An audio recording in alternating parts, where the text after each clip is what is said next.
దేశ రాజధాని ఢిల్లీ వాయు కాలుష్యం రోజురోజుకు తీవ్రస్థాయికి చేరుకుంటుండటంపై సుప్రీంకోర్టు కీలక వ్యాఖ్యలు చేసింది. ఈ సంక్షోభం వార్షిక లక్షణంగా మారిందని, దీన్ని శాశ్వతంగా పరిష్కరించేందుకు దీర్ఘకాలిక ప్రణాళిక అవసరమని పేర్కొంది. కాలుష్యానికి వాహనాలు ప్రధాన కారణాల్లో ఒకటిగా గుర్తించిన న్యాయస్థానం, ఢిల్లీలోకి ప్రవేశించే సరిహద్దుల్లోని టోల్ ప్లాజాలో ట్రాఫిక్ ఆటంకాలు, క్యూలకు దారితీసి కాలుష్యాన్ని పెంచుతున్నాయని గుర్తించింది. ఈ క్రమంలోనే నేషనల్ హైవేస్ అథారిటీ ఆఫ్ ఇండియాకు సుప్రీంకోర్టు ధర్మాసనం నోటీసులు జారీ చేసింది.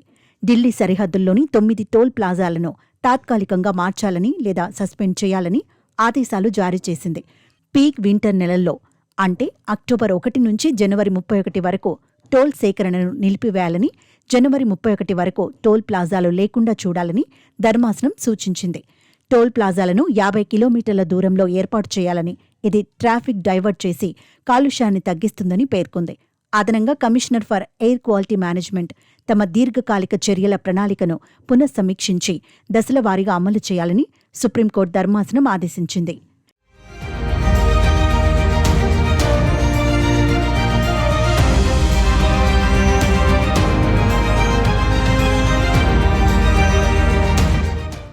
కాలుష్య సమస్యకు ఏకకాలిక కారణాలు లేవని, నిపుణులు మాత్రమే శాశ్వత పరిష్కారాలు సూచించగలరని న్యాయస్థానం అభిప్రాయపడింది.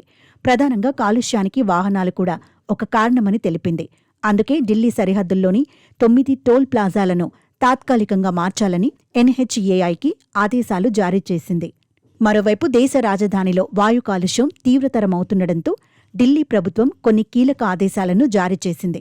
ఢిల్లీలోని ప్రభుత్వ, ప్రైవేటు సంస్థల కార్యాలయాలు గరిష్టంగా 50% ఉద్యోగులతో మాత్రమే పనిచేయాలని పేర్కొంది. కాలుష్య నియంత్రణకు సంబంధించిన GRAP-3, GRAP-4 నిబంధనల కారణంగా ఉపాధి కోల్పోయిన వారికి నష్టపరిహారంగా 10,000 చెల్లిస్తామని కూడా తెలిపింది. అన్ని ప్రభుత్వ, ప్రైవేటు సంస్థలు తమ సిబ్బందిలో 50% మందికి తప్పనిసరిగా వర్క్ ఫ్రం హోం సౌకర్యం కల్పించాలని ఆదేశాలు జారీ చేసింది. అత్యవసర సేవల విభాగాలకు మినహాయింపు ఉంటుందని తెలిపింది. కాగా గతంలో 16 రోజులు GRAP-3 నిబంధనలు అమల్లో ఉన్నాయి. వాటి కారణంగా ప్రభావితమైన కార్మికులకు 10,000 పరిహారం ఇస్తామని ఢిల్లీ ప్రభుత్వం వెల్లడించింది.